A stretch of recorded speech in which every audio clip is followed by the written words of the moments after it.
اسلام حضرت حمزہ رضی اللہ عنہ۔ ایک روز رسول اللہ صلی اللہ علیہ وآلہ وسلم کوہ صفا کی طرف سے گزر رہے تھے۔ اتفاق سے ابو جہل بھی اسی طرف آ نکلا۔ آپ صلی اللہ علیہ وآلہ وسلم کو دیکھ کر بہت کچھ سخت و سست کہا، مگر آپ صلی اللہ علیہ وآلہ وسلم نے ابو جہل کے ناشائستہ کلمات کا کوئی جواب نہیں دیا۔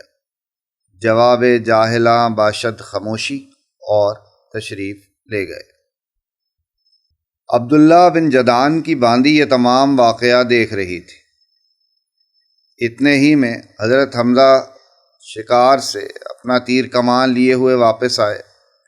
عبداللہ بن جدعان کی باندی نے حضرت حمزہ کو دیکھ کر کہا، اے ابو عمارہ، کاش تم اس وقت موجود ہوتے جب ابو جہل تمہارے بھتیجے کو نہایت سخت اور سست اور نازیبا کلمات کہہ رہا تھا۔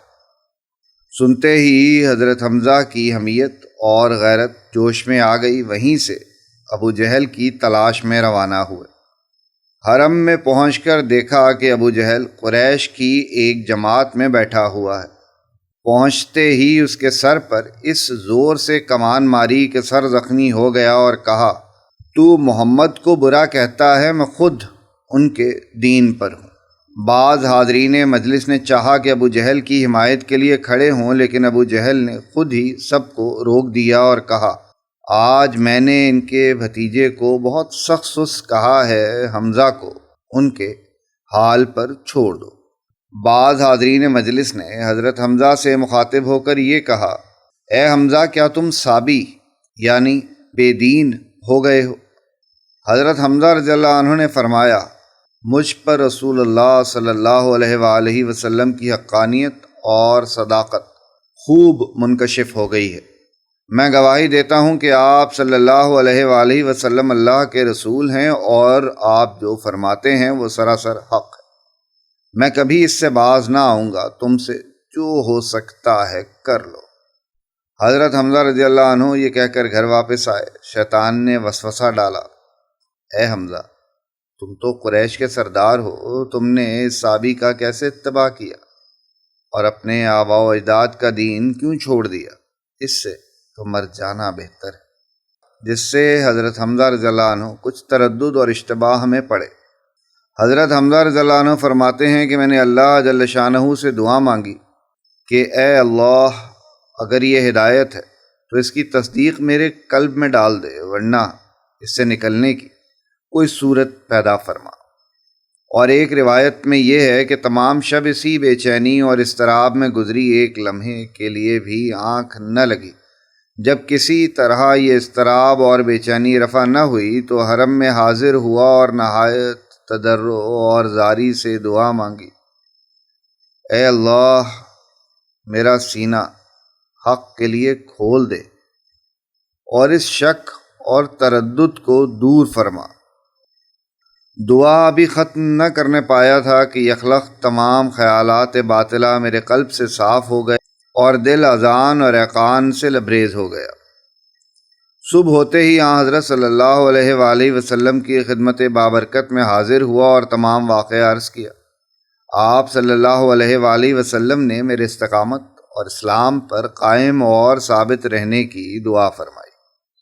مستدرک حاکم میں ہے کہ حضرت حمزہ رضی اللہ عنہ جب آپ کی خدمت میں حاضر ہوئے تو یہ کہا، میں گواہی دیتا ہوں کہ آپ صلی اللہ علیہ وآلہ وسلم یقیناً سچے نبی ہیں۔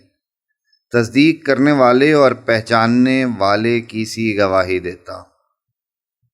اے میرے بھتیجے، آپ اپنے دین کو علل اعلان ظاہر فرمائیے۔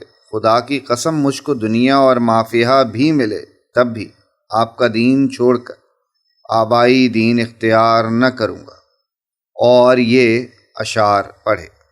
حمدت اللہ حین ہدا فؤادی الی الاسلام والدین الحنیفی لدین جاء من رب عزیز خبیر بالعباد بہم لطیفی اذا تلیت رسائلہ علینا تحدر دمع ذی اللب الحصیفی رسائل جاء احمد من ہداها بآیات مبینۃ الحروف واحمد مصطفی فینا مطاع فلا تغشوه بالقول العنیف فلا واللہ نسلمہ لقوم ولما نقض فیہم بالسیوف، یعنی میں نے خدا کی حمد و ثنا کی جبکہ اس نے میرے دل کو اسلام اور دین ابراہیمی کے قبول کرنے کی توفیق دی، اس دین کی توفیق دی جو ایسے پروردگار کی طرف سے آیا ہے جو کہ بندوں کے حال سے باخبر اور ان پر مہربان ہے۔